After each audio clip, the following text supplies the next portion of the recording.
अस्सलाम वालेकुम dear students, ये हमारा ऑपरेटर प्रेसिडेंस एंड एसोसिएटिविटी पर सेकंड लेक्चर है। इसमें हम वो वाले क्वेश्चंस करेंगे जिसमें इंक्रीमेंट और डिक्रीमेंट ऑपरेटर यूज होते हैं। तो एक दफा क्वेश्चन को गो थ्रू कर लेते हैं कि कौन से क्वेश्चन हम इस लेक्चर के अंदर कवर करेंगे।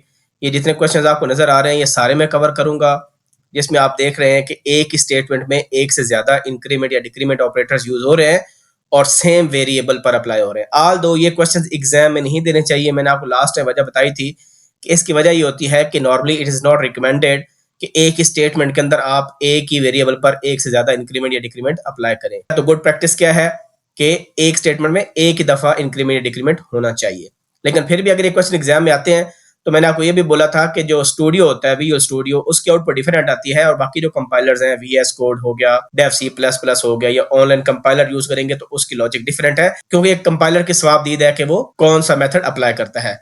तो ये देखें जितने क्वेश्चंस आपको नजर आ रहे हैं इसमें इंक्रीमेंट डिक्रीमेंट एक ही वेरिएबल पर अप्लाई हो रहे हैं, तो ये सारे क्वेश्चंस करेंगे। और उसके बाद ये जो क्वेश्चन है A = 1 B = 4, ये हम नेक्स्ट लेक्चर में या नेक्स्ट वीडियो पार्ट में इंशाल्लाह कवर करेंगे। ये सारे क्वेश्चन जो रिमेनिंग है, क्योंकि ये इंक्रीमेंट डिक्रीमेंट रिलेटेड नहीं है, तो ये हम अगले लास्ट पार्ट में अपलोड इंशाल्लाह मैं इसका सोल्यूशन करूंगा। सो अब हम स्टार्ट करते हैं फर्स्ट क्वेश्चन से। सबसे पहले करते हैं क्वेश्चन नंबर 1। इसमें देखें इंट x = 1 लिखा हुआ है, x ++++ x और c out x लिखा हुआ है। याद रखें कि ये दो इंडिपेंडेंट स्टेटमेंट हैं। अगर आपके पास पोस्ट इंक्रीमेंट हो या प्री इंक्रीमेंट हो, तो ये क्या है, पोस्ट इंक्रीमेंट, ये वाला पोस्ट इंक्रीमेंट है और ये वाली जो स्टेटमेंट है इसमें प्री इंक्रीमेंट है। तो दोनों इंडिपेंडेंट यूज हुए हैं। इंडिपेंडेंट का मतलब कि ये स्टेटमेंट अलग एग्जीक्यूट होगी और ये स्टेटमेंट अलग एग्जीक्यूट होगी। तो अगर x की वैल्यू 1 है तो अगर ये स्टेटमेंट जब रन होगी तो x की वैल्यू कितनी हो जाएगी, 2 हो जाएगी। ऑल दो ये पोस्ट इंक्रीमेंट है, तो पोस्ट इंक्रीमेंट का जो डिफरेंशिएशन है या इसका जो यूज है वो तब मुश्किल होता है अगर ये वाला जो x++ है किसी वेरिएबल को असाइन कर दे या सी आउट करवाएं इसको, तो तब पहले वो पिछली वैल्यू यूज होती है या करंट वैल्यू यूज होती है और उसके बाद उसमें इंक्रीमेंट होता है। तो ये प्रिंसिपल है। लेकिन अगर इंडिपेंडेंट है तो एज इट इज इसका 2 हो जाएगा। सिमिलरली प्री इंक्रीमेंट में क्या होगा, ये जो पिछली वैल्यू होगी या इंक्रीमेंट, इसको ये वाली इंक्रीमेंट कर देगी, यानी यहां पर x की वैल्यू कितनी हो जाएगी, 3, और हमें 3 आउटपुट पर नजर आ जाएगा। तो इसका आंसर है x = 3। तो जब भी आप इंडिपेंडेंट स्टेटमेंट देखें कि एक स्टेटमेंट में एक इंक्रीमेंट हो रहा है और वो वाली जो एक्सप्रेशन है वो किसी वेरिएबल को असाइन नहीं हो रही या वो सी आउट में नहीं लिखी गई, तो फिर आप आराम से इंक्रीमेंट कर दें, बेशक वो पोस्ट हो या प्री हो। इसी तरह सेम प्रिंसिपल डिक्रीमेंट पर भी अप्लाई होगा कि अगर इंडिपेंडेंट लिखी गई है तो आप डिक्रीमेंट कर सकते हो। ये तो बहुत स्ट्रेट फॉरवर्ड सा क्वेश्चन बन गया। अब हम करते हैं सेकंड क्वेश्चन। अब यहां पर थोड़ा ट्रिक यूज होगा, ये आपने देखना है। सबसे पहले देखें x की वैल्यू हमारे पास 1 है, नंबर 1 थिंग, और सी आउट में हम कर रहे हैं ++x। अब ये बहुत इंपॉर्टेंट है कि देखें ये है प्री इंक्रीमेंट। तो अब असूल क्या प्री इंक्रीमेंट का होता है कि जो x की वैल्यू होगी पहले वो इंक्रीमेंट होगी, फिर वो असाइन होगी कंसोल पर या वेरिएबल को असाइन होगी। ठीक है, तो x की वैल्यू 1 है, तो जब भी प्लस आएगा तो ये 1 वैल्यू कितनी हो जाएगी, 2, और 2 वैल्यू कहां चली जाएगी, कंसोल स्क्रीन पर। तो कंसोल में हमें आंसर नजर आएगा x = 2, क्योंकि सिंपल सी आउट यहां पर x = लिखा गया तो आपने आंसर ऐसे लिखना होगा 2, दैट्स इट। ठीक है, हाँ अगर x++ होता जिस तरह की यहां पर लिखा गया है तो फिर क्या होता कि x की जो करंट वैल्यू है 1, ये पहले यूज हो जाती, यानी ये असाइन हो जाती कहां पर, कंसोल पर, यानी कंसोल पर चली जाती आउटपुट। तो कितनी चली जाती, एज इट इज जो करंट वैल्यू 1 चली जाती, लेकिन मेमोरी के अंदर ये वैल्यू अपडेट होके 2 बन जाती। कंसोल पर 1 नहीं बनेगी लेकिन मेमोरी पर 2 हो जाएगी। तो डिफरेंस कहां पर है कि अगर x++ या x- जब सी आउट या किसी वेरिएबल को जाएगा तो जो पिछली वैल्यू है वो यूज हो जाएगी, यानी वो कंसोल पर प्रिंट हो जाएगी या वेरिएबल को असाइन हो जाएगी, लेकिन मेमोरी के अंदर x की वैल्यू इंक्रीमेंट हो जाएगी। तो हमें मेमोरी वाली वैल्यू नहीं चाहिए, हमें चाहिए कि कंसोल पर क्या जा रहा है, तो जो करंट वैल्यू वही कंसोल पर चली जाएगी। ठीक है जी। अब नेक्स्ट क्वेश्चन में क्या करेंगे, x = 1 और y वेरिएबल को अनइनिशियलाइज किया गया, यानी उसको इनिशियलाइज नहीं किया हमने। तो अब यहां पर देखें y = x++, तो पोस्ट इंक्रीमेंट है ना, तो ये क्या करता है, पहले पिछली वैल्यू को असाइन कर देगा वेरिएबल y को और फिर इंक्रीमेंट होगा मेमोरी में। यानी x, लेट्स सपोज ये पड़ा आपके पास x1 है और y आपके पास है, y में कुछ भी नहीं है, तो इस स्टेटमेंट से क्या होगा, जो x की करंट वैल्यू है वो पहले असाइन हो जाएगी, तो y में चली गई, लेकिन मेमोरी में जो x है इंक्रीमेंट होकर कितना हो जाएगा 2। तो x की वैल्यू अपडेट होकर 2 हो जाएगी क्योंकि x इंक्रीमेंट हुआ है, कौन सा, पोस्ट इंक्रीमेंट। तो यहां पर पोस्ट की मीनिंग क्या बने कि जो करंट वैल्यू थी वो वेरिएबल y को असाइन हो गई, लेकिन खुद वो इंक्रीमेंट हो गया। तो इसका मतलब है x की क्या वैल्यू प्रिंट होगी 2, y की कितनी वैल्यू है 1, तो इसका आंसर आ जाएगा 2,1। अब इसी तरह इस क्वेश्चन में अगर आप देखें तो x की वैल्यू 5 है, यानी x में पड़ा है 5 हमारे पास, और y में कुछ भी नहीं है, y को हमने ऐसे बना लिया। अब होगा क्या, ये प्री डिक्रीमेंट है, यानी पहले x की वैल्यू डिक्रीमेंट होगी, तो डिक्रीमेंट होकर कितनी हो जाएगी 4, और उसके बाद असाइन होगी y को, तो ये 4 चला जाएगा y के अंदर।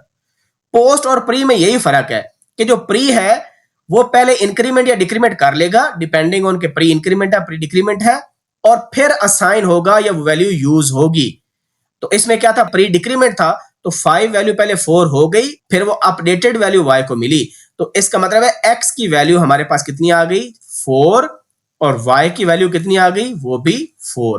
तो 4,4 हमारा क्या आ गया आंसर। अब यहां पर देखते हैं x 1 है y 2 है, तो यहां पर बॉक्स बना लें, x की वैल्यू 1 है और y की वैल्यू 2 है, और यहां पर हम कह रहे हैं x प्लस प्लस, क्योंकि पोस्ट इंक्रीमेंट है। तो मैंने पोस्ट में क्या बताया था कि x तो अपडेट हो जाता है, ठीक है, मेमोरी के अंदर, लेकिन क्योंकि हम कंसोल पर भेज रहे हैं तो सेम वैल्यू जाएगी। पोस्ट का मतलब है कि x की करंट वैल्यू पहले यूज होगी फिर इंक्रीमेंट होगा। तो भाई यूज कैसे करेंगे, कंसोल को असाइन कर दें ये वैल्यू, तो हमारे पास x में हमें 1 नजर आएगा कंसोल पर, लेकिन मेमोरी में कितना हो जाएगा 2, ठीक है, कॉमा माइनस माइनस y, क्योंकि ये प्री डिक्रीमेंट है, y डिक्रीमेंट हो जाएगा फिर कंसोल पर जाएगा, y पहले डिक्रीमेंट होगा फिर कंसोल में जाएगा। तो y की 2 वैल्यू है, तो इसके एग्जीक्यूशन के बाद y में वैल्यू कितनी रह जाएगी 1, तो 1 आपका कंसोल पर जाएगा। तो x भी 1 है y भी 1। तो अब यहां से ट्रिकी पार्ट स्टार्ट हो रहा है, इसको हम कहते हैं अनडिफाइंड बिहेवियर। पीछे हमने जितने क्वेश्चंस किए हैं सारे क्वेश्चंस का सारे कंपाइलर पर एक ही आंसर आएगा, लेकिन यहां से जितने क्वेश्चंस हैं इनमें अनडिफाइंड बिहेवियर है। विजुअल स्टूडियो का आप बिहेवियर देखें वो डिफरेंट आएगा, VS कोड का डेव C++ या ऑनलाइन कंपाइलर यूज करें उसका डिफरेंट आएगा। नॉर्मली ये क्वेश्चन एग्जाम में नहीं देने चाहिए, लेकिन अगर कोई देता है तो आपको पता होना चाहिए कि भाई इसको कैसे सॉल्व करना है। तो ये जो मेथड है आप रेफरेंस दे सकते हो कि जो तरीका आप यूज कर रहे हो उसका टीचर इससे इख्तलाफ करे, वो कहे नहीं जी आंसर तो ये आता है, ठीक है, तो फिर आपको जस्टिफाई करें कि जो हमारे पास विजुअल स्टूडियो है, विजुअल स्टूडियो में ये आंसर आता है और वो ये मेथड यूज करता है। क्योंकि नॉर्मली रिकमेंडेड तो नहीं है ना कि एक स्टेटमेंट में 2 इंक्रीमेंट यूज करें एक ही वेरिएबल पर। लाइक हमारे पास यहाँ पर क्या है, y = x++ प्लस x++, यानी हम एक ही स्टेटमेंट में 2 दफा इंक्रीमेंट कर रहे हैं सेम वेरिएबल x के ऊपर, और आंसर को कहां साइन कर रहे हैं y को। तो ये नॉर्मली रिकमेंडेड नहीं है, ठीक है ना, तो इसको अवॉइड करना चाहिए। लेकिन आपको बताने का मकसद यह है कि कम से कम पता तो चल जाए कि आंसर आता क्या है। फॉरगेट अबाउट के VS कोड क्या दे रहा है, डेव C++ क्या दे रहा है, आप बस इस मेथड को फोकस करें जिसको मैं अभी पढ़ाता हूं, तो आप इसको स्टूडियो में चेक करिएगा तो आपका यही आंसर इंशाल्लाह है। तो अब तरीका क्या है, यहां पर देखें x की वैल्यू 1 है और y दूसरा वेरिएबल है। अब इन क्वेश्चंस में हमने आउटपुट में x और y की वैल्यू बतानी है, नंबर 1 थिंग। अब x की तो बहुत ही आसान है, x में सिंपल आपने ये देखना है कि भाई x कितनी दफा इंक्रीमेंट हो रहा है, बेशक पोस्ट है या प्री है। तो यहां पर देखें पोस्ट इंक्रीमेंट है और यहां पर भी पोस्ट इंक्रीमेंट है, तो x की वैल्यू कितनी हो जाएगी 3 हो जाएगी, क्योंकि अभी 1 है तो यहां पर कितना आ जाएगा 2 और यहां पर कितना बन जाएगा 3। तो x का तो सीधा साधा आपने काम ये करना है कि x की वैल्यू 3 आ जाएगी, क्योंकि वो 2 दफा इंक्रीमेंट हुआ है, वो पोस्ट है या प्री है, फॉरगेट अबाउट इट। लेकिन यहां पर वेरिएबल कोई दूसरा होना चाहिए, जिस तरह यहां पर y है तब आपने x को ऐसे करना है। अगर यहां पर x दोबारा आ जाए फिर आपने ये रूल अप्लाई नहीं करना, ये मैं आपको बताऊंगा, ठीक है। आगे क्वेश्चंस हैं जिसमें मैंने सेम क्वेश्चन डाला हुआ है, देखें यहां पर देखें आप, तो यहां पर देखें मैंने इधर देखें तो इधर भी मैंने x लिख दिया और यहां पर भी मैंने x लिख दिया, यहां पर भी मैंने x लिख दिया। यहां पर अब डिफरेंट मेथड अप्लाई होगा, ठीक है। अगर वेरिएबल डिफरेंट हो, यानी इधर इंक्रीमेंट हो और वो y में जा रहा है या z में जा रहा है, किसी ABC किसी में जा रहा है, तब आपने x की वैल्यू कैसे निकालनी है कि देखना है कि करंट वैल्यू क्या है, फिर कितनी दफा इंक्रीमेंट हुआ है, पोस्ट हो प्री हो, x की वैल्यू आपने लिख देनी है 3, ठीक हो गया। अब y कैसे निकालना है, this is a little bit trick. वो ट्रिक कैसे, अब सिंपल आपने ये देखना है कि भाई जो पोस्ट इंक्रीमेंट है ना वो पहले वैल्यू को यूज करता है, क्योंकि अभी हमने y को असाइन करना है। इक्वल ऑपरेटर आपको बताया था पहले राइट हैंड साइड कंप्यूट होती है, क्योंकि इसकी जो एसोसिएटिविटी है फ्रॉम राइट टू लेफ्ट है, और हमें पता है पोस्ट इंक्रीमेंट की ज्यादा उसमें प्रेसिडेंस है कंपेयर टू प्लस साइन। तो अब हमने देखना है कि x की करंट वैल्यू 1 है, आपने यूज करनी है यहां पर पहले। तो यहां पर अगर हम यूज करेंगे तो आप बताएं पोस्ट इंक्रीमेंट क्या करेगा, ये एज इट इज यूज कर लेगा 1, ठीक है, यहां पर 1, और यहां पर भी पोस्ट इंक्रीमेंट है तो एज इट इज यूज कर लेगा कितनी, 1। तो फिर हमने क्या करना है, जहां जहां x है वहां पर 1 1 पुट कर देना है, सिंपल। y निकालने के लिए x प्लस प्लस में भी कितना आ जाएगा, 1 आ जाएगा, और इधर भी कितना आ जाएगा, 1 आ जाएगा। तो पूरी एक्सप्रेशन में पहले वैल्यू प्लग करनी है कि वो कहीं 2 तो नहीं हो रही, क्योंकि प्री इंक्रीमेंट होता तो फिर ये 1 कितना हो जाता, 2। तो फिर 2 को through out the expression use करते। तो अब y का आंसर कितना आ जाएगा, 2।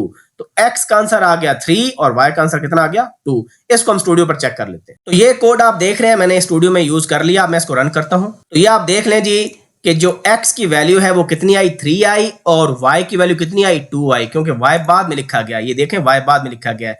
तो कैसे 2 आई वैल्यू, क्योंकि पोस्ट इंक्रीमेंट है तो ये भी वही करंट वैल्यू यूज करेगा और यहां पर भी करंट वैल्यू यूज होगी। तो क्योंकि पोस्ट इंक्रीमेंट है तो इंक्रीमेंट नहीं करेगा, ठीक है। तो इस वजह से y कंप्यूट होगा 1 + 1 पर, तो 2 आ जाएगा। लेकिन x 3 क्यों हुआ, क्योंकि पोस्ट इंक्रीमेंट भी तो इंक्रीमेंट कर रहा है x को, और ये भी इंक्रीमेंट हो रहा है, तो 1 यहां पर 2 हो जाएगा और यहां पर 3 हो जाएगा। इस वजह से x आपको 3 नजर आ रहा है। अब हम करते हैं नेक्स्ट क्वेश्चन। यहां पर x की वैल्यू 1 है और y वेरिएबल है, और यहां पर देखें ये प्री इंक्रीमेंट है और ये क्या है, पोस्ट इंक्रीमेंट। तो मुझे आप एक चीज बताएं कि x की क्या वैल्यू आनी चाहिए, सिंपल देखकर, प्री है या पोस्ट है। आप सिंपल देखें कि ये भी इंक्रीमेंट है और ये भी इंक्रीमेंट है, तो 1 वैल्यू यहां पर कितनी हो जाएगी, 2, और यहां पर कितनी हो जाएगी, 3। तो x की वैल्यू तो आंखें बंद करके 3 लिख दें। और क्यों लिखा, क्योंकि यहां पर वेरिएबल डिफरेंट है। अगर यहां पर x होता फिर हम कभी भी 3 ना लिखते, फिर उसका डिफरेंट मेथड बताता हूं आपको। y में क्या वैल्यू आ जाएगी, अब y के लिए थोड़ा सा पहले एक्सप्रेशन को चेक करें कि x की क्या फाइनल वैल्यू बनती है, फिर हम डालेंगे y में। सबसे पहले देखें 1 है तो ये जो पोस्ट इंक्रीमेंट है, क्योंकि पोस्ट इंक्रीमेंट की प्रेसिडेंस ज्यादा होती है कंपेयर टू प्री इंक्रीमेंट, तो पोस्ट इंक्रीमेंट में x की सेम वैल्यू रहेगी, यस। प्री इंक्रीमेंट में क्या होगा, ये 1 वैल्यू है तो ये होके क्या हो जाएगी, 2 हो जाएगी। जो प्लस आपके पास है इसको इवैल्यूएट करने के लिए लेफ्ट और राइट साइड वाले ऑपरेंड्स कंप्यूट होने चाहिए। यहां पर हमने जब एक्सपोर्ट किया इसने वैल्यू 1 दी, और प्री इंक्रीमेंट में ने उसको क्या कर दिया, 2 कर दिया। अब हम इस पूरी एक्सप्रेशन में जहां x प्लस प्लस x है या x प्लस प्लस है, वहां पर क्या डाल देंगे, 2 डाल देंगे, क्योंकि ये x की अपडेटेड वैल्यू है। तो y का आंसर कितना आ जाएगा, 4। तो x की वैल्यू आ जाएगी 3, y की वैल्यू 4। अच्छा, इसमें फर्क नहीं पड़ेगा कि प्री इंक्रीमेंट आप इधर लगा दें, पोस्ट इधर लगा दें, फिर भी आंसर यही आएगा। अब इसमें चेक करते हैं, इसमें क्या होगा, दोनों प्री इंक्रीमेंट है, तो x की वैल्यू क्या आएगी फाइनल, वो 3 आएगी, बिल्कुल ठीक हो गया। और y की वैल्यू कैसे निकलेगी, देखें ये प्री इंक्रीमेंट है, ये 1 को कर देगा 2, और ये भी प्री इंक्रीमेंट है, ये अब x की करंट वैल्यू 2 है, इसको मिलेगी तो क्या कर देगा, 3। थ्रू आउट द एक्सप्रेशन आपने 3 यूज करना है, क्योंकि यहां पर वेरिएबल डिफरेंट है, इसी वजह से ये रूल अप्लाई करना है। तो हमारे पास क्या आ जाएगा, 3 + 3, आंसर क्या आ जाएगा, 6। तो x की वैल्यू आ जाएगी 3 और y की वैल्यू 6। इसको भी हम चेक कर लेते हैं। तो पहले हम ये प्री इंक्रीमेंट और पोस्ट इंक्रीमेंट वाला चेक कर लेते हैं, रिजल्ट क्या आता है। तो ये देखें x की वैल्यू 3 और y की वैल्यू 4। y की वैल्यू 4 क्यों आई, क्योंकि पहले हमने चेक किया कि x की वैल्यू एक्सप्रेशन में क्या बनती है, ये 1 था, यहां पर 1 ही रहा और यहां पर 2, तो पूरी एक्सप्रेशन में हमने 2 को यूज कर लिया, तो 2 + 2 4। अब हम प्री इंक्रीमेंट कर लेते हैं। अब हम दोबारा टेस्ट करते हैं।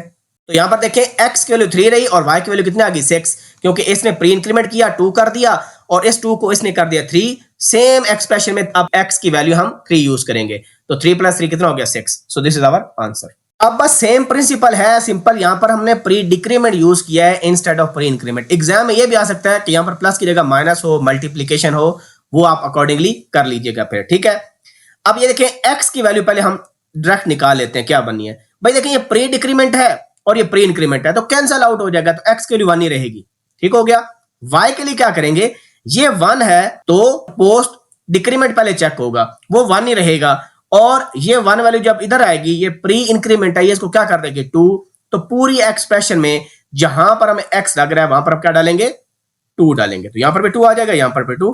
y की वैल्यू कितनी हो जाएगी, 4। सो 1,4 क्या आ जाएगा, आंसर। अब नेक्स्ट क्वेश्चन में पहले प्री डिक्रीमेंट है और फिर पोस्ट इंक्रीमेंट है, तो सबसे पहले x की वैल्यू बताएं जी क्या होनी चाहिए, क्योंकि देखें ये 1 है और यहां पर कितनी हो जाएगी 2 और यहां पर फिर 1 हो जाएगी, तो x की वैल्यू फर्क नहीं पड़ेगा। y की वैल्यू कैसे निकलेगी? देखें ये पोस्ट इंक्रीमेंट है तो 1 1 रहेगा और यहां पर 1 क्या हो जाएगा 0, तो फाइनल वैल्यू क्योंकि 0 बनी तो y क्या आ जाएगा 0 + 0, सो y इज इक्वल टू 0।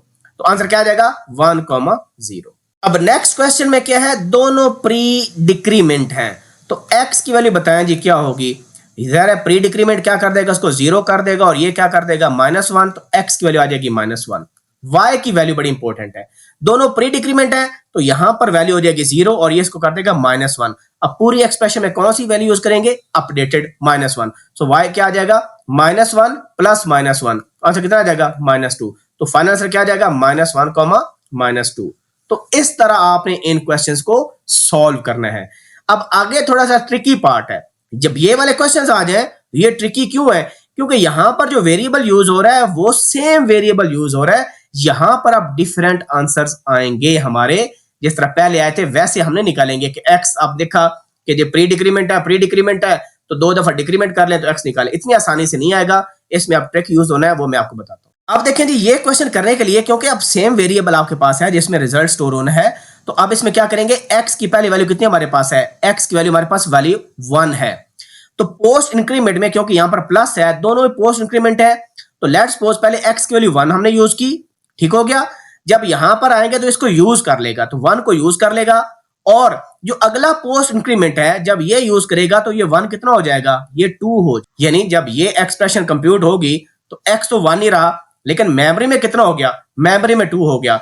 और सेम यहां इसको कंप्यूट करने के लिए x की कौन सी वैल्यू यूज करनी है, जो अपडेट हो चुकी है, ठीक है, प्रीवियस वैल्यू यूज नहीं करनी, जिस तरह पहले हम वहां पर कर रहे थे जब यहां पर वेरिएबल डिफरेंट था।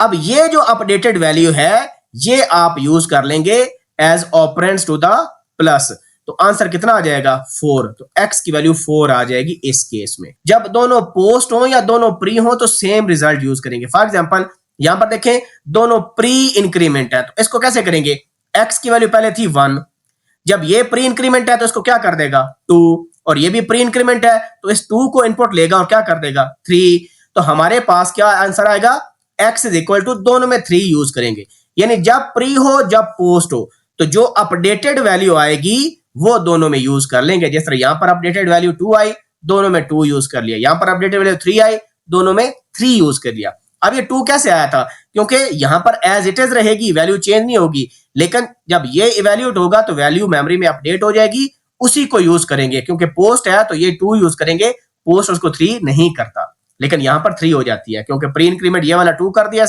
इसने 3 कर दिया, 3 को यूज कर लें सेम एक्सप्रेशन के अंदर। जब आपके पास एक प्री आएगा दूसरा पोस्ट आएगा तो याद रखें कभी भी सेम वैल्यू यूज नहीं करनी आपने। अब कैसे होगा, अब ऐसे होगा, x हमारे पास कितना है 1 है, तो पहले पोस्ट इंक्रीमेंट चलेगा, जब पोस्ट चलता है तो पोस्ट में वो 1 ही यूज होती है, जब पोस्ट इंक्रीमेंट होगा तो ये मेमोरी में 2 हो जाएगी, और ये जो प्री इंक्रीमेंट है इस 2 को क्या कर देगा 3। अब आपने ये पोस्ट इंक्रीमेंट में ये वैल्यू यूज करनी है और प्री इंक्रीमेंट में ये वैल्यू यूज करनी है, तो हमारे पास आंसर क्या आ जाएगा, जो प्री इंक्रीमेंट है वहां पर आ जाएगा 3 और जो पोस्ट इंक्रीमेंट वैल्यू है वो कितनी आ जाएगी, ये वाली 2, तो आंसर कितना आ जाएगा 5। ये आप वीडियो स्टूडियो में ट्राई कर सकते हैं, सेम आंसर्स आपके आएंगे। तो ये मेजॉरिटी क्वेश्चंस हमारे प्री इंक्रीमेंट पोस्ट इंक्रीमेंट पे इन अ सेम स्टेटमेंट हो गया। अब हम ये वाले क्वेश्चंस करते हैं। अब ये जो नेक्स्ट क्वेश्चन करते हैं इसमें a की वैल्यू 10 है, b 5 और c 3 है, ठीक है, और ये वेरिएबल डिफरेंट है, तो हम कैसे करेंगे, सिंपल वही रूल अप्लाई करना है कि अब देखें या a क्या है, पोस्ट इंक्रीमेंट भी है और ये पोस्ट डिक्रीमेंट भी है, तो हम इसको कैसे यूज करेंगे। सबसे पहले a को देखें, पोस्ट इंक्रीमेंट में वैल्यू वही रहेगी 10 और पोस्ट डिक्रीमेंट में चेंज नहीं होती, 10 ही रहेगी, तो हम a की जगह 10 यूज करेंगे, तो यहां पर लिखेंगे 10 आ जाएगा और ये रिजल्ट के इक्वल है, ठीक है, रिजल्ट के इक्वल ही आता है 10 मल्टीप्लाई बाय b की कितनी वैल्यू लिखी हो जी, b की वैल्यू लिखी हुई है 5, so multiply by 5 divided by c की वैल्यू कितनी लिखी है 3, और मॉड्यूलो ऑपरेटर यानी रिमाइंडर ऑपरेटर भी यूज हुआ है, और a माइनस माइनस ये 10 ही रहेगा क्योंकि पोस्ट इंक्रीमेंट है पोस्ट डिक्रीमेंट है। तो अब इसको कैसे करेंगे, सबसे पहले क्योंकि हमें पता है मल्टीप्लीकेशन डिवीजन और रिमाइंडर की सेम प्रेसिडेंस होती है, सो हम लेफ्ट टू राइट मूव करेंगे, 10 5 और 50 आ जाएगा डिवाइडेड बाय 3 और मॉड्यूलो 10 आ जाएगा हमारे पास। अब उसके बाद कैसे करेंगे, 50 डिवाइड बाई 3 दोनों इंटीजर है, इंटीजर डिवीजन हो रही है तो आंसर भी इंटीजर यानी क्वोशंट भी इंटीजर आएगा। 16 3 48 होते हैं तो हमारे पास क्वोशंट आ जाएगा 16 और मॉडुलो कितना आ जाएगा 10। अब 16 को 10 से डिवाइड करेंगे रिमाइंडर कितना आएगा 6 आएगा तो रिजल्ट में वैल्यू कितनी आ जाएगी, रिजल्ट में वैल्यू आ जाएगी 6। एक तो ये हो गया। दूसरा हमने ए की वैल्यू बतानी है। अब ए खुद देखें यहां पर 10 लिखा हुआ है, ये पोस्ट इंक्रीमेंट हो रहा है और ये पोस्ट डिक्रीमेंट तो कैंसिल आउट हो जाएंगे ना, तो ए की वैल्यू कितनी आ जाएगी, ए की वैल्यू सेम रहेगी 10, तो आंसर आ जाएगा 6,10। ठीक है। अब ये काफी इंटरेस्टिंग क्वेश्चन है। अब इसमें देखें दो वेरिएबल्स हैं, एक्स भी है वाई भी है और दोनों में इंक्रीमेंट डिक्रीमेंट हो रहे हैं। ठीक है। और साथ एक और चेंज करें, लिखा हुआ है x equal to minus equal to, यानी इसको हम कहते हैं अरिथमेटिक असाइनमेंट ऑपरेटर। ठीक है, इसको कंपाउंड ऑपरेटर भी कहते हैं। तो इसमें कंप्यूट करने के लिए सबसे पहले राइट हैंड साइड कंप्यूट होगी, फिर हम ये ऑपरेटर अप्लाई करते हैं। तो राइट हैंड साइड में सबसे पहले देखते हैं y लिखा हुआ है, y की कौन सी वैल्यू हम यूज करेंगे। देखिए भाई y की वैल्यू 10 है और यहां पर y में पोस्ट इंक्रीमेंट है और प्री डिक्रीमेंट है, तो किसकी प्रेसिडेंस ज्यादा है, पोस्ट इंक्रीमेंट की प्रेसिडेंस ज्यादा है। तो ये देखें y plus plus same value use हो जाएगी 10, लेकिन जब उसके बाद ये कंप्यूट करेंगे तो ये 10 को क्या कर देगा 9, तो इसका मतलब है y की जो फाइनल वैल्यू आती है 9, हमने पूरी एक्सप्रेशन में y में 9 यूज करना है। तो हमारे पास क्या आ जाएगा, हमारे पास आ जाएगा x माइनस इक्वल टू और यहां पर हम 9 यूज करेंगे तो आ जाएगा 9 प्लस 9, क्योंकि जो सेम वैल्यू आती है ना वही हम पूरी एक्सप्रेशन में यूज करते हैं। आगे लिखा हुआ है माइनस x की कौन सी वैल्यू यूज करेंगे। देखिए x में पोस्ट डिक्रीमेंट की प्रेसिडेंस ज्यादा होती है और प्री की कम होती है, तो x की वैल्यू 7 है तो यहां पर 7 ही रहेगी, लेकिन जब इधर आएगी तो इधर इंक्रीमेंट हो जाएगा, प्री इंक्रीमेंट है ना, तो 8, तो 8 को थ्रू आउट यूज करेंगे एक्सप्रेशन में, तो हमारे पास क्या आ जाएगा -8 और +8। अब इसको सिंप्लीफाई करें, ये तो कट गया, 9 और 9 कितने होते हैं 18, तो इसका आंसर हमारे पास आ गया 18। अब इसको सिंप्लीफाई करते हैं, इसका क्या मतलब होता है, इसका मतलब होता है x is equal to x minus 18। अब हमें पता है यहां पर x की कौन सी वैल्यू यूज होनी है, जो ये वैल्यू लिखी हुई थी। ठीक है, जो शुरू में वैल्यू गिवन थी वो हमने यहां पर यूज करनी है। ठीक हो गया, इसमें 8 आपने यूज नहीं करना, तो हम यूज करेंगे 7, सो 7 माइनस 18 आंसर कितना आ जाएगा -11, तो x की वैल्यू आ गई -11। अब y की वैल्यू देखने के लिए देखें, y की वैल्यू अभी कितनी थी 10 थी और y में पोस्ट इंक्रीमेंट भी हो रहा है और प्री डिक्रीमेंट भी हो रहा है, तो मेमोरी में फर्क नहीं पड़ेगा, एक दफा इंक्रीमेंट है एक दफा डिक्रीमेंट है, तो हमारे पास y की क्या वैल्यू रहेगी 10 ही रहेगी। सो आंसर क्या आएगा, x की जगह -11 और y की जगह 10। अब ये क्वेश्चन बहुत इंपॉर्टेंट है, इसमें आप देखें multiple increment decrement operators use हुए। तो अब इसको कैसे करेंगे, सबसे पहले ए की फाइनल वैल्यू निकाल लेते हैं कि इस एक्सप्रेशन में क्या आनी चाहिए। अब हमें पता है कि पोस्ट इंक्रीमेंट या पोस्ट डिक्रीमेंट की प्रेसिडेंस ज्यादा होती है, पहले वो वैल्यू करेंगे। ठीक है, अब देखें ए की वैल्यू 2 है, तो सबसे पहले यहां पर देखें ये आपके पास पोस्ट इंक्रीमेंट है और ये पोस्ट डिक्रीमेंट है और लेफ्ट राइट कंप्यूट करते हैं तो इस वैल्यू पर फर्क नहीं पड़ेगा, ये 2 रहेगी, जब इधर आएंगे तो ये भी 2 रहेगी। उसके बाद प्री इंक्रीमेंट प्री डिक्रीमेंट में आ जाए तो ये क्या होता है, ये राइट टू लेफ्ट होती है, तो पहले यहां पर यूज होगा तो ये इस 2 को क्या कर देगा 1 और फिर जब इधर आएगा ये 1 को क्या कर देगा 2। तो हमने क्या करना है, पूरी एक्सप्रेशन में जहां पर ए नजर आ रहा है वहां पर क्या पुट कर देंगे 2 पुट कर देंगे। हमारे पास आंसर क्या आ जाएगा, ए इज इक्वल टू यहां पर लिखें 2 + 2 मल्टीप्लाई बाय 2 और -2। तो उसके बाद हमें पता है कि मल्टीप्लीकेशन की प्रेसिडेंस ज्यादा होती है, तो हमारे पास आंसर क्या आ जाएगा 2 + 2 2 = 4 -2, 2 2 से कट जाएंगे, आंसर क्या आ जाएगा 4y। ठीक है, तो इस वजह से यहां पर आंसर कितना आ गया 4 आ गया। तो ये सारे क्वेश्चंस मैंने आपको करा दिए जिसमें इंक्रीमेंट और डिक्रीमेंट एक से ज्यादा स्टेटमेंट यूज हो रही थी। अब एक और इंपॉर्टेंट चीज है, कंपाइलर टू कंपाइलर क्योंकि वेरी करता है, तो इन तरह के क्वेश्चन को करने का इसमें कोई सेंस नहीं बनती कि बंदा ऐसे क्वेश्चन एग्जाम के अंदर दे।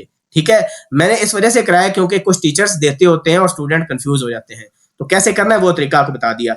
अदरवाइज आसान असूल क्या होना चाहिए, या तो ब्रैकेट्स का यूज होना चाहिए या इसको अलग अलग स्टेटमेंट ट्रीट करें। फॉर एग्जांपल अभी ये क्वेश्चन लिखा हुआ है ना, ये वाला, इसको आप लिखें int x is equal to a plus plus, ये एक स्टेटमेंट हो गई। फिर लिखें int y is equal to plus plus a, दूसरी स्टेटमेंट। फिर int z is equal to minus minus a, और ये अलग अलग स्टेटमेंट्स हैं, इनके जो आंसर है यहां पर आप पुट करें, यानी यहां पर लिखें x plus y multiply by z minus w, उसको सिंप्लीफाई करें। इस तरह सेंस बनती है इन क्वेश्चंस की। तो लेकिन फिर भी मैंने आपको करा दिए, इनको आप स्टूडियो से कंफर्म भी कर सकते हैं, you will get the same answer इंशाल्लाह। तो ये मेथड आप याद कर लें और कोई भी क्वेश्चंस हो आप आराम से ये वाले टेक्निक अप्लाई कर सकते हैं। अब जो लास्ट पार्ट होगा उसमें हम ये जो एंड पर 4-5 क्वेश्चन रह गए इसको कवर करेंगे। थैंक यू वेरी मच, अपना ख्याल रखें, अल्लाह हाफिज़।